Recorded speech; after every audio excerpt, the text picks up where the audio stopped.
자, 오늘 북드라마에서는 여러분 과거에 해결하지 못한 숙제를 반드시 오늘 해결했으면 좋아서 소개해드리는 책입니다. 빨간머리 앤 짠짠. 여러분 이걸 혹시 읽으셨습니까? 만화로 봤는데 읽었다고 착각하고 계시는 분들이 꽤 있는 것 같아요. 근데 나이 들어서는 한 번쯤 책으로 반드시 읽으면 좋겠다라는 생각이 이 책을 다 읽고 나서 든 생각입니다. 아, 이렇게 깨달을 말들이 많았나? 막 이런 생각을 했는데 우선 빨간머리 앤을 쓰신 저자 먼저 소개해드리겠습니다. 저자는 루시모드 몽고메리라고 하는 분입니다. 그 주인공 앤은 이 루시가 어렸을 때 부모가 돌아가시고 나서 외할머니네 집에 가서 살게 됐는데 한 동네에 고아가 된 어린 조카가 와서 살게 된 어떤 집을 보게 됩니다. 루시가 그 독신 남매한테서 키워진 어린 조카 그 사람이 바로 빨간머리 앤의 모티브가 됐고 빨간머리 앤이라는 소설을 완성을 했어요. 맨 먼저 여러분 빨간머리 앤을 여러분이 이렇게 나이 들어서 다시 한번 읽어야 되는 이유 세 가지를 우선 말씀드리겠습니다. 첫 번째, 만화로 읽었던 것이 다가 아니다. 활자 속으로 들어오면 우리가 깨달을 것들이 너무 많다. 그 인터넷에 찾아보시면 앤의 명언이 엄청 많습니다. 어른이지만 우리가 느낄 게 너무 많아서 읽어보라고 말씀드리고 싶고요. 두 번째, 왜 또 우리가 읽어야 되냐면 혼자서 홀로서기를 해야 되는 분이 있다면 반드시 읽어보라고 말씀드리고 싶습니다. 작가의 시각으로 모든 홀로서기를 꾸려나갔거든요. 근데 그 안에서 겪게 되는 모든 사건들, 그 사건에 대해서 내가 어떤 말을 하고 내 마음이 어떻게 반응하고 그걸 헤쳐나갈 것이냐가 이 소설 속에 다 들어 있습니다. 세 번째는 진정한 소설적 즐거움, 정통 클래식 소설의 즐거움에 빠졌던 것이 30년 전이라 하는 분들도 반드시 읽었으면 좋겠어요. 저는 이 책을 다 읽고 나서 어떤 생각이 들었냐면 그래서 우리 막내가 이걸 읽었나? 이게 불현듯 생각난 거예요. 그래서 막내한테 물어봤어요. 야, 너 빨간머리 앤 읽었어? 그랬더니 읽었어. 그리고 책을 갖고 왔는데 보니까 초등학교 2학년 때 읽었던 거 알죠? 글자 크고 요만한 두께. 야, 이 책을 주면서 내가 그랬어요. 이 빨간머리 이런 책이 나왔어. 그랬더니 우리 막내 앞에 몇 장을 이렇게 읽어보더니 엄마 이거는 내가 읽을래. 그래서 우리 딸은 이제 방학 때 지금 이걸 읽고 있는데 부모에게 질질 끌려가지 않고 나 혼자 독자적으로 인생에 대해서 성장 문답을 하고 싶은 그런 아이들, 그런 시도를 아이가 했으면 좋겠다고 하는 분들이 있으면 이 책은 반드시 그런 아이들에게 권해주시면 이 책 다 읽고 나면 지금보다 한 2배쯤 훌쩍 성장해 있을 거라고 생각이 듭니다. 줄거리는 좀 아시나요? 둘이서만 살고 있는 이 독신 남매가 있었습니다. 이름은 매슈와 마릴라예요. 농장을 하면서 살고 있었죠. 매슈와 마릴라가 갈수록 이제 나이도 들고 힘들어지니까 농장 일을 좀 도와줄 수 있는 아이를 입양하고 싶었어요. 11살쯤 된 남자아이를 좀 데려오라고 했어요. 매슈가 기차역에 나가보니까 죽은 개가 타닥타닥 하고 이렇게 생긴 애 있잖아요. 이렇게 생긴 애, 머리는 빨개 갖고 이렇게 생긴 애가 이렇게 기차역에 앉아 있습니다. 물어보니까 맞아요. 집으로 데리고 왔는데 마릴라는 탐탁지 않습니다. 왜냐? 농장 일을 도와야 되려면 남자애가 와야 되는데 이렇게 조그맣고 머리는 빨갛고 깽 말른 여자애가 무슨 일을 하겠어요. 얘를 돌려보내야 되나 말아야 되나 고민하고 있었습니다. 자, 앤이 그 집에 처음 도착한 날 그 남매와 나눈 이야기를 여러분에게 좀 읽어드리겠습니다. 스펜서 부인한테 남자애를 보내달라고 했잖아요. 마릴라가 완고하게 말했다. 글쎄다, 스펜서 부인이 이 아이를 데려왔던 걸. 역장한테도 물어봤는데 아이는 집에 데려올 수밖에 없었어. 뭐가 잘못됐는지 몰라도 거기에 혼자 둘 수는 없었단 말이야. 이 일을 어째, 마릴라가 외치듯이 말했다. 두 사람을 번갈아 보면서 대화를 듣던 아이의 얼굴에서 생기가 싹 가셨다. 어떤 상황인지 깨달은 것이다. 애는 소중한 여행 가방을 툭 떨어뜨리더니 한 걸음 성큼 내디디며 두 손을 꼭 맞잡았다. 저를 원치 않으시는군요. 제가 남자아이가 아니라서 필요 없으신 거죠? 그 생각을 했어야 했는데 이제껏 절 원한 사람은 아무도 없었어요. 절 정말로 원하는 사람은 아무도 없다는 걸 알았어야 했는데 어머 어쩌죠? 눈물이 날 것 같아요. 아이는 울음을 터뜨렸다. 의자에 앉아 두 팔을 식탁 위에 털썩 얹고는 얼굴을 묶고 펑펑 울었다. 마릴라와 매슈는 난로를 사이에 두고 서로를 나무라는 눈빛을 보냈다. 마지못해 마릴라가 어설프게 말문을 열었다. 뭐 이런 일로 그렇게까지 울 건 없단다. 아니요, 있어요. 아이가 불쑥 고개를 들자 눈물로 얼룩진 얼굴과 떨리는 입술이 보였다. 아주머니도 울 거예요. 아주머니가 만약에 고하고 자기 집이 될 줄 알고 찾아간 곳에서 남자아이가 아니니 필요 없다는 말을 듣는다고 생각해보세요. 이렇게 비극적인 일은 여태껏 한 번도 없었어요. 자, 이제 그만 울거라. 오늘 밤 당장 여기서 나가라고 하진 않을 테니까 일이 어쩌다 그렇게 됐는지 모르지만 알아볼 때까지 여기서 지내. 이름이 뭐니? 아이는 잠시 머뭇거리다 간절한 목소리로 말했다. 코딜리어라고 불러주세요. 불러주라니? 코딜리어가 네 이름이니? 제 진짜 이름은 아니지만 코딜리어라고 불러주시면 좋을 것 같아요. 정말이지 우아한 이름이잖아요. 도대체 무슨 소린지 나는 모르겠구나. 코딜리어가 아니면 진짜 이름은 뭐라는 거니? 앤 셜리예요. 하지만 제발 코딜리어라고 불러주세요. 앤이라는 이름은 하나도 낭만적이지 않단 말이에요. 조금도 낭만적이지 않다니. 앤이야말로 정말 무난하고 부르기 쉬운 이름인데 부끄러워할 거 없다.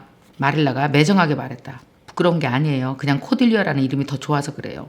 저는 늘 제 이름이 코딜리어라고 상상했어요. 적어도 요 몇 년 동안은요. 어릴 땐 제 이름이 제럴딘이라고 상상하곤 했는데 지금은 코딜리어가 더 좋아요. 하지만 절 앤이라고 부르실 거면 뒤에 꼭 이를 발음해서 앤라고 불러주세요. 그렇게 부르면 뭐가 다른데? 완전 다르죠. 훨씬 더 근사해 보이잖아요. 이름을 부를 때마다 종이에 적힌 것처럼 마음속에 그 이름이 보이지 않으세요? 저는 그 이름이 보여요. 그냥 ANN, N 이렇게 시시해 보이지만 ANNE, N은 훨씬 기품 있어 보이잖아요. 그래서 이를 꼭 발음해서 N이라고 불러주시기만 하면 코딜리어라는 이름을 포기하도록 할게요. 어때요? N이 왜 이렇게 할까요? 첫째는 고아원에서 자랐어요. 사람들한테 너무나 많이 거부당하고 무시당해 왔어요. 사람들로부터 자기가 선택되어지려고 굉장히 애를 쓰는 아이라고 봐야 되고요. 두 번째는 혼자서 살아가는 방법을 터득한 거예요. 그래서 우울해하지 않기 위해서 그 당시 자기에게 맞는 우아한 이름을 자기가 자기한테 불러주고 상상 속의 이름으로 자기를 데리고 살아가는 거예요. 비참함으로부터 빠져나오는 하나의 방법이었던 거죠. 애는 이 소설 읽는 내내 말이 엄청 많아요. 쉬질 않아요. 명언이 나올 수밖에 없어요. 하도 말을 많이 하다 보니까 뭐 그 중에 하나는 건지지 않을까 하는 생각이 들 정도로 진짜 막 조잘조잘 쉬지 않고 얘기해요. 왜 그럴까요? 자기를 대변해 줄 사람이 자기밖에 없고요. 두 번째 무섭고 두려우니까요. 그러면서 스스로 자기를 지켜나가는 방법 중에 하나였던 것 같아요. 평생 못했던 말을 앤이 대신 말해주는 게 굉장히 많습니다. 그래서 제가 여러분에게 아까 권해드렸다시피 자존감 있는 나를 홀로 서는 나를 잘 만들어가야 될지 모를 때 앤을 통해서 홀로 서는 방법들을 여러분들이 알아갈 수가 있을 겁니다. 자, 앤은 이렇게 성장해 나가고요. 성장하는 동안 마을 사람들과의 이야기, 친구들을 사귀는 문제에서 이야기, 자기는 고아잖아요. 그러니까 거기서 무시받는 거에 대한 대처, 그리고 학교 생활에서 경쟁을 해나가는 데 있어서 내가 남과 비교하지 않고 어떻게 내 꿈을 키워가는 것인가에 대한 이야기. 우리가 살아가면서 겪어봤으면 좋겠는 홀로서기의 진수가 이 안에 글들로 다 꽉 채워져 있습니다. 자, 이렇게 애는 이 마을에서 꿋꿋하게 잘 성장해요. 어떻게 하면서요? 말대다 꼬박꼬박 하면서요. 자기 안에 있는 말들 다 표현하면서요. 자, 마지막으로 매슈, 마치 아버지와 같았던 아저씨는 돌아가십니다.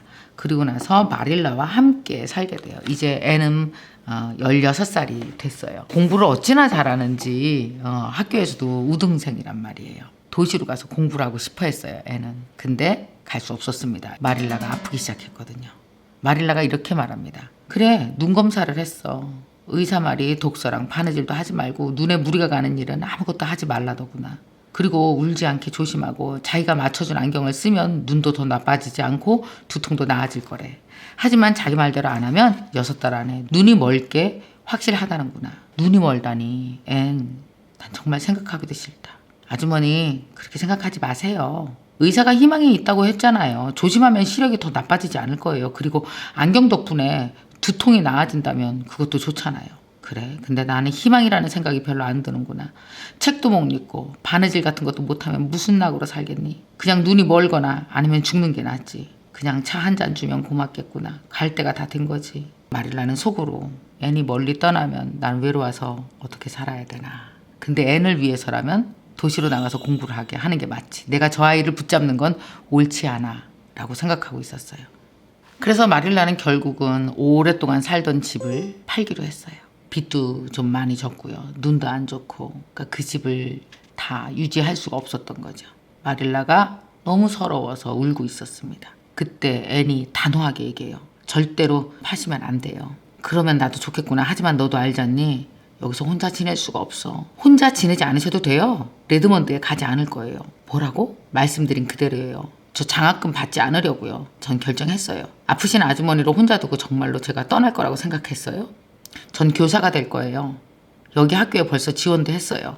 아주머니, 제가 책도 읽어드리고 힘이 되어 드릴게요.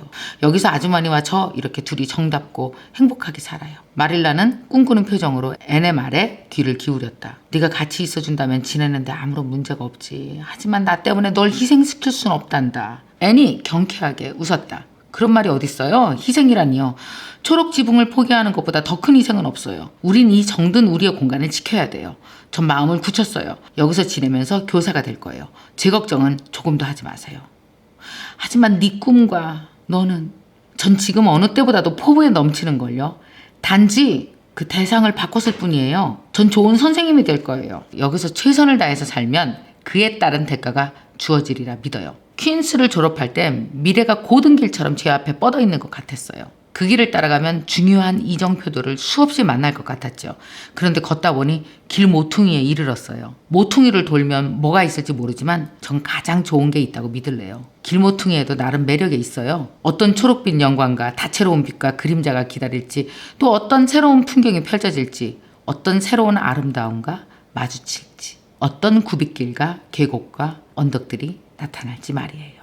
절 말리지 못하세요. 전 16살이 됐고요. 언젠가 린드 아주머니가 말씀하셨듯이 전 노새처럼 고집불통이니까요. 앤이 웃었다. 앤은 아주 어렸을 때부터 고아였기 때문에 홀로 설 수밖에 없었고 모든 상황을 스스로 해석하고 그걸 살아낼 수밖에 없는 환경이었단 말이에요. 그래서 아마 여러분 기억할 겁니다. 우리가 만화를 보면서 앤을 얼마나 많이 응원했는지. 근데 사실은 앤이 우리를 굉장히 많이 응원하고 있었던 거예요. 만화로 보셨던 분들은 정말 그 시간 가는 줄 모르고 읽을 정도로 엄청 재미있어요. 그림도 많이 들어있어서 읽기 되게 재밌으세요. 마지막으로 제가 이 소설을 읽으면서 앤이 말했던 명언들이 있습니다. 반드시 알아두면 위안이 되고 용기가 되는 명언들이 몇 개 있는데 그걸 몇 개 여러분들에게 소개해 드리겠습니다. 꿈을 가진다는 건 정말 기쁜 일이야. 한 가지 꿈을 이루고 나면 더 높은 꿈을 꿀 수 있으니까. 그래서 인생이 즐거운 거 아닌가? 어떤 아침이든 간에 아침이 있다는 건 정말 멋진 거 아닐까요? 하루 동안 내내 무슨 일이 일어날지에 대해서 아직 모르는 거잖아요. 너무도 많은 상상들이 존재하고 있잖아요. 또 어마어마한 말도 했습니다. 침대는 단순히 잠만 자는 곳이 아니랍니다. 침대에서 우리는 꿈을 꿀 수 있잖아요. 침대가 꿈을 꾸는 장소라고 하는데 저는 아주 전적으로 박수를 쳤습니다. 아, 맞아. 침대는 나한테도 역시 꿈을 꾸는 장소였는데. 참 이것도 조금 긴데 이건 읽어드리겠습니다.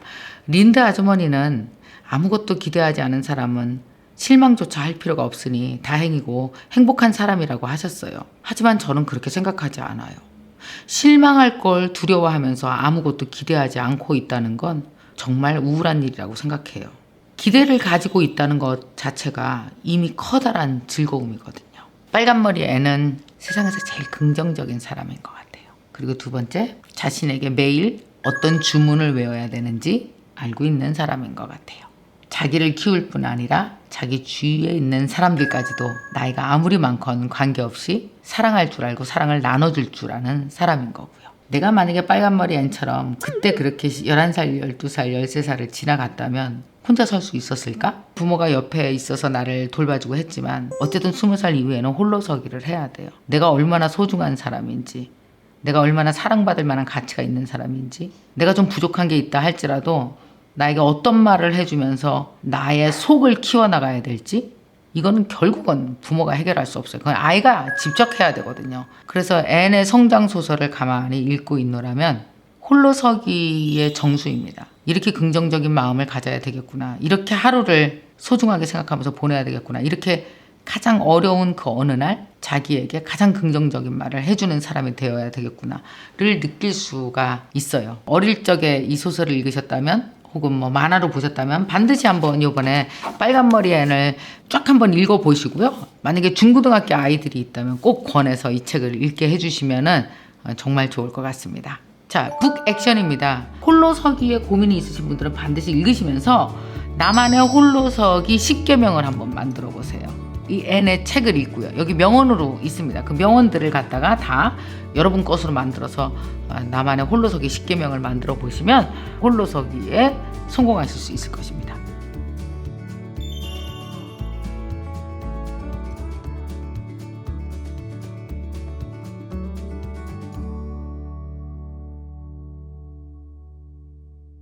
저는 지금 학생들을 가르치고 있어요. 그래서 아이들을 위한 공부는 많이 했는데 정작 제 자신을 위한 공부에 대한 갈증이 좀 해소되지 않는 게 있었거든요. 그런데 이 유튜브 대학이 개설된다라는 걸 알고 그때 가입을 하게 되었고 어떻게 하다 보니까 이렇게 조교까지 하게 되었습니다. 그래서 오늘 이 자리를 계기로 좀 그런 무기력도 좀 타파하고 이제 김미경 학장님과 여러 동기님들의 에너지, 좋은 에너지를 같이 좀 공유하면서 마음을 고추 세우는 그런 시간을 가져봤으면 좋겠습니다.